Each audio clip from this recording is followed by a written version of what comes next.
Hi, I'm Danielle Dietrich. In today's YouTube video, it's going to talk to you about changes to the disadvantaged business enterprise regulations involving manufacturers, regular dealers, and a new category called distributors.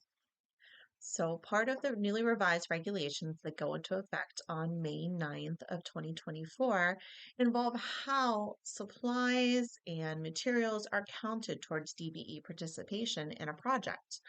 So, in the new regulations, Section 26.55 was heavily revised. So, to go through a couple of those changes, one of the first was they clarify the definition of manufacturing. What counts as manufacturing process? Because if you think about it, is adding a little button to something enough? Is adding labels to something enough? Or do you have to make the product from raw materials? So here's what they said.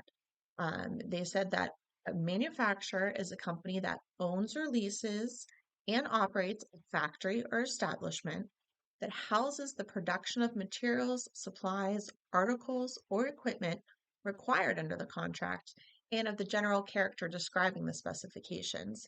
And manufacturing includes blending or modifying raw materials or assembling components to create the product that meets the contract specifications. Now, this is important because materials and supplies purchased from a DBE manufacturer result in 100% of the cost of those materials and supplies counting towards the DBE goal. So that's really important on these projects. So the regulations also say what is not a manufacturer, which is also important. So making minor modifications to the materials, supplies, articles, or equipment, that is not enough to be considered a manufacturer. And minor modifications are further defined as additional changes to an already manufactured product that are small in scope and add minimal value to the final product. And so then we move to the second category, a regular dealer. So a regular dealer accounts 60% of the cost of the materials and supplies, including transportation costs, towards the DBE goal. Now, they added further definition of what is a regular dealer. So, an established business engaging in as a principal business in its own name in the purchase and sale or lease of the products in question, and at least 51% of the items under a purchase order or subcontract are provided from the DBE's inventory. And finally, when necessary, any minor quantities delivered from and by other sources, so to supplement that, are the general character as those provided from the DBE's inventory. So if you sell books, and at least 51% of those books have to come from your inventory. And if you need to supplement that with items from another source, those also have to be books. They can't be wrenches. So everything has to be the same category. And now what's really important is that they added a new category called DBE distributor. It allows for 40% of the cost of those materials and supplies, including transportation costs, to count. So they define a DBE distributor as an established business engaging in the regular sale or lease of the items specified by the contract.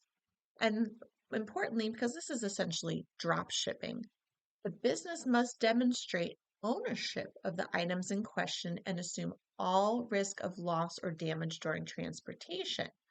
And this risk of loss from transportation, a drop shipper doesn't normally keep things on hand. They're getting them from somewhere else and providing them to the end user. And so here, oftentimes, most arrangements are, the shipper assumes the risk of loss until delivery. So here, that's not okay. To qualify as the drop shipper, you have to demonstrate that the business qualifying as the DBE takes all risk of the loss during transportation. And this has to be evidenced in the purchase order or a bill of lading from a third party, and that has to indicate FOB, free on board at the point of origin, or similar terms that transfer responsibility of the items in question to the DBE distributor. And also has to be terms that transfer liability to the distributor at the delivery destination, or deliveries made or arranged by the manufacturer or another seller do not satisfy this requirement. So the risk has to be from the time they leave the sale point to the time they're delivered. And so these new definitions I think are great. I think they go a long way towards clarifying what might have been murky before, and drop shippers had been entirely let out. But in today's day and age, that's really a viable business, an important business in this industry. So allowing part of that to count towards the DBE goals, I think is really a step forward. I still think that there is going to be some murkiness about what is a manufacturer and what isn't. I think that they did a good job, probably as best they could, of laying that out. But I still think that there's room, there's some gray area that'll be room for argument. So it'll be interesting to see if there are any US DOT decisions that come out interpreting that.